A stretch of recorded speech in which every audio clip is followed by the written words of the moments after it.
Hello and welcome to the Clever Fox YouTube channel. My name is Ilysse and today we are getting my February budget all set up. I have my Clever Fox A4 budget planner here, which is an amazing size for budgeting because it has plenty of room for your financial goals, bills that are due, an evaluation of your spending from the previous month, and more. Make sure that you watch this whole video so you don't miss any of the budgeting tips and tricks that I'm sharing today. And also make sure you are subscribed to our channel with that notification bell turned on so that you get notified each time we share a new video. Let's dive right in. All right, I have my planner open and we are ready to get started. So first up, of course, we want to get this dated because it is an undated planner, which of course means that if you skip a month or you're starting in February, you're not wasting any room in the planner. And then we're going to go ahead and get this dated. Okay, now the next thing I'm going to do is pop in my payday stickers because it's always important to know when that direct deposit is coming through. And I love these stickers that are corners because they don't take up that much space, but they're like a nice way to highlight when those paydays are. Now, because the 17th is a federal holiday, I don't get paid that day, but my payday comes through the Friday before. So that's especially helpful. Like not every single month has a federal holiday, but being able to see this all at a glance is really helpful and really important for me. We're going to shift a little bit and jump up to bills and expenses. So I'm going to list my bills here with their due dates as well and their amounts. And then I have my HOA, my homeowners association. I almost forgot what HOA stood for a moment. My car lease. And I like to put these in order when I remember to put them in order because it's just helpful to be able to kind of go down the list. And we have my car insurance, my internet, my cell phone, my gas and electric. And this one is a blank because I don't have the bill yet. That just kind of depends on what the bill is. Then we're going to shift to a credit card. And again, blank because of the bill, another credit card, and blank because of the bill. Then we can do my dental insurance. I don't have health insurance written down because I get that through my job. I'm going to write the 30th as the due date, even though there's no 30th in February, just because having the due date the same every month is really helpful for me, because if I glanced at it and I wasn't really thinking of it being February and I saw on the 30th or I saw, let's say, the 28th, I'd be like, wait, did that bill due date change? So just keeping it consistent, even though I know that February doesn't have a 30th, is really helpful for me. So then we're going to go in with these bill due stickers. And even though we have the bills listed up at the top, I'm a visual person and I like being able to see them here as well. So we have 2 on the 1st, then we have the 6th, then we have the 15th. And one of the things that I'll point out in case you have watched our other budgeting videos and wondering about things changing at all, typically I put my Peloton monthly bill as a monthly bill. However, because I have that going on a credit card number 1, I'm no longer putting it as a separate bill because it's not something that I have to go in and pay my Peloton. It's on my credit card, so it's paid when I pay my credit card and it doesn't have to be something separate to include. And another thing you can do with these stickers is write the bills down before you put the stickers on. If you just kind of fill them out here, I'm putting them down this way. Now, because of not having the 30th, we are going to take the 2 that are due on the 30th and put them on the 28th. Okay, and then we'll just go ahead and put these down. HOA, mortgage, Honda, Geico. The 17th is Optimum. I love the amount of space that this planner has, and one of the other things that you can do with these monthly boxes, if you wanted to, is write down your spending. I think that would be really helpful too. Verizon is on the 18th. The 19th is PSE&G. The 20th is the credit card number 1. The 26th is credit card number 2. And then we have Guardian and Netflix. Okay, for income, I'm going to write full-time for my full-time job and side job. And this way, at the end of the month, I can write down my income for both of those. Now, let's list out some goals for the month. So I love that there's a lot of space for monthly goals and also checklists.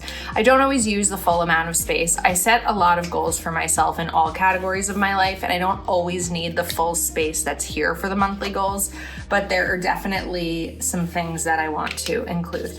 So one of the first ones is to set a lower budget, and we're gonna work on that today. I've mentioned in previous videos that this year I am looking to see if I can leave my full-time job or maybe go to part-time, and one of the steps to get there is to first set a lower budget and practice living on a lower budget and see if that's doable. Then I need to book flight, and I'm putting this here in my budget planner because that's a financial thing to do. It's gonna cost money. I'd like to set up a goal of no spend on restaurants with the exception of Valentine's Day, because I'm allowed to go out for Valentine's Day with my boyfriend. Okay, then the next thing is going to be review subscriptions with James. So James is my boyfriend, and he's going to be moving in with me in March. And one of the things that we need to do in February is review our subscriptions, especially streaming.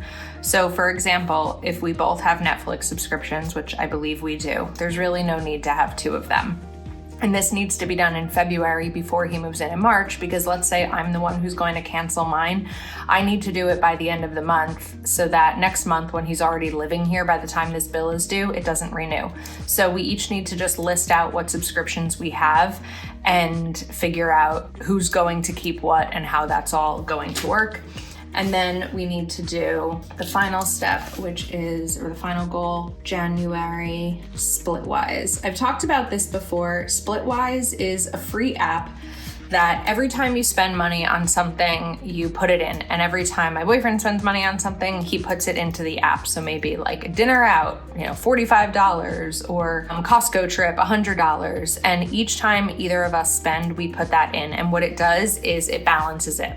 So at the end of the month, it may say, okay, Ilysse owes James $25, or James owes Ilysse $32. Or actually, December was insane because December we spent more than we've ever spent between the holidays, our vacation, a holiday party we hosted, birthdays, and we ended up with a balance of like 72 cents. And it's unbelievable to think that we spent thousands and really only ended up with a balance of 72 cents. It's crazy. Okay, checklist. This part, because we are at the time of year, I am going to kind of categorize this for myself and write down tax prep. I have a lot to do for my taxes. So the first thing is going to be set up accountant meeting, double check 2024 spending. I have already put my spending from last year into a spreadsheet for my accountants, but I want to double check everything and just make sure that I'm not missing anything. And then we're going to do compile all tax forms and compile all fees. Okay, I think that's what I need to do, but I'm going to leave this space open for anything that my accountant brings up that I need to take care of that I may not have thought of, so that I'm not filling the space just to fill the space. Now we're going to go to savings. So I have a couple of savings categories that I'm looking at here. One of them is 1 year of bills. One of them is retirement and extra mortgage payments. I'm trying to make extra mortgage payments to pay off my mortgage faster. I'm probably going to pause on actually making the extra mortgage payment and just put it into a high yield savings account, because with my boyfriend moving in, we have some things to figure out about bills and all of that kind of stuff. The notes section, I'm gonna leave blank. The purpose of today's video is to really set up my planner, set up my budget for the month, but not necessarily fill everything out, because you really wanna give room for other things that come up. So now we have this page, or these 2 pages, all set, and we are ready to continue. So the next pages here have the monthly budget and the monthly budget review. The monthly budget review can't be done until we spend, can't be done until the end of the month. But in the meantime, we can go ahead and set these up. So the first thing that I'm going to do here is add in my bills and the things that I know are fixed. So we have my mortgage, and I'm going to call HOA maintenance. We don't need to do insurance because that is factored into my mortgage. Gas and heating, we'll see. Waste removal is part of my taxes, so that's not something that I have to factor in either. My phone bill is $146. I don't have TV, but my internet is $87.50. Okay, groceries. I am going to, so I've gone back and forth of my grocery budget for a really long time. When I was single, it was typically $50 a week, and then I upped it a little bit, and I think we're going to kind of average it now at like $60 a week, because even though there's two of us, a lot of the times we're contributing together to those bills. So I'm going to set a $240 budget for groceries for the month. Dining out, I said that I don't want to dine out except for Valentine's Day, but I'm going to set a $75 budget there. Medical, I have one doctor's appointment, and I know that that copay is going to be $50. My medical insurance is covered through my job, but I'm going to write dental here, and that's $21.35. My car payment is $406. My car insurance is $122. I have plenty of money sitting aside in a sinking fund for gas, so I'm not going to contribute to fuel. I'm not going to contribute to maintenance either, because I have so much money sitting aside for my gas category that if something were to happen to my car, and knock on wood, but my car is only 7 months old, so chances are it would either be covered under warranty or I have the gas money sitting there. And then bus, train, and taxi isn't really something that is applicable to me. We are not going to budget anything for clothing. I do not need any clothes.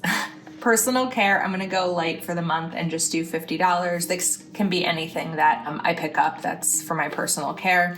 And then sports and gym would be my Peloton membership, and that's $44. I don't have any loans besides my mortgage and my car, which isn't really a loan, it's a lease, but still. So we're gonna just completely cross out loans. Events, I'm going to budget $100 towards events, and this is really for a party that I'm hosting. I'm hosting a Galentine's Day brunch in February, and I'm going to budget $100 towards that. Now, some of this was not included with my bills. So the first one I can point out immediately is Netflix, and that is $15. My internet, did we include internet? We did. We included my car insurance, we got my phone, my electric, we have, but I don't have the number. So I think that we're actually pretty good here. When I think of other categories, like where I tend to spend money, the final thing that I want to put in is gifting, whether it's a friend's birthday or a baby shower or something like that. I don't have anything planned for February, but things come up. And even if I don't have anything set for February, I can take the money and roll it over into a future month. So I'm going to call that $50. And then one final area. This is housing, but this is going to be home. How do I want to list this? I'm going to call it organization. And we're going to set a $50 budget here. As I've been organizing my home and decluttering and getting rid of things and preparing for someone else to live here, there have been a couple of times that I've noticed I needed something. I had to buy a couple of storage bins. One of the things that I want to do is take all of my off-season clothes and move them. I live in northern New Jersey, where we do get 4 very distinct seasons. So right now in January, I don't need my summer clothes, and the best way to make room, besides getting rid of stuff, is to store them elsewhere. So it is possible that I'm going to need to pick up some of those. But I really want to stick to my lower budget, and by focusing on certain categories, like going a little bit lower with groceries, setting a limit for dining out, putting lower numbers here that I think I can attain, not letting myself buy any clothing, Not putting a budget for personal care wouldn't be realistic. You know, sometimes I run out of shampoo and I need to buy some. Things like that is where it's really important to be able to just give yourself a little bit of money. $50 for the month is not a lot, but we're going to really focus on this lower budget idea. So now we need to do some math. 95 plus 450 plus 146 plus 8750. We have 404545. 240 plus 75 is 315. 2135 plus 50. 7135. 406 plus 122. 528. 50 plus 44. I can do that math. That's 94. We have 115 here and 100 here. Now we want to go in and add up all of these subtotals. So 4045 plus 315 plus 7135 plus 528 plus 94 plus 115 plus 100 is 526880. Okay, that's a lot of money. So one of the final things that I want to do in preparing for this lower budget goal is go through and highlight any areas where I want to see as the month goes on, like variable expenses, anything that I might be able to lower even further. So some of these bills are fixed. I can't do anything about my mortgage, maintenance, phone. I could probably do something about my phone bill. That's a little bit high. So maybe we'll add that to the goals. But I'm going to kind of see how many of these we might be able to lower, because out of the 526880, a lot of them are fixed. So 240 minus 75 minus 50 minus 100 minus 100. So 4703.8 or 80 is my magic number, which means that that's what my bills cost each month. That does not include groceries. It doesn't include anything else, but those are my bills. So we actually didn't go much higher than that. I mean, we went higher because there's other things we need to spend money on besides bills, but there are goals that I have to set. So I just want to jump back real quick to the monthly goals and write down, look into lowering cell phone bill. I do think that 146 for one person is a lot of money. So that's definitely something that I should dedicate some time to in February and see how I can get it lowered. If you have not set up your budget for the month of February yet, hopefully this video inspired you to do so. You can pick up this planner over at cleverfoxplanner.com. If you look down at the subscribe button and it is gray, you are already subscribed. Thanks for being here. If it's red, you are not. Go ahead, click that button, turn on the notification bell, and give this video a thumbs up. We have so many fun videos that we want to share with you this year, and it means a lot to have you here. Thank you so much for watching, and we'll see you next time.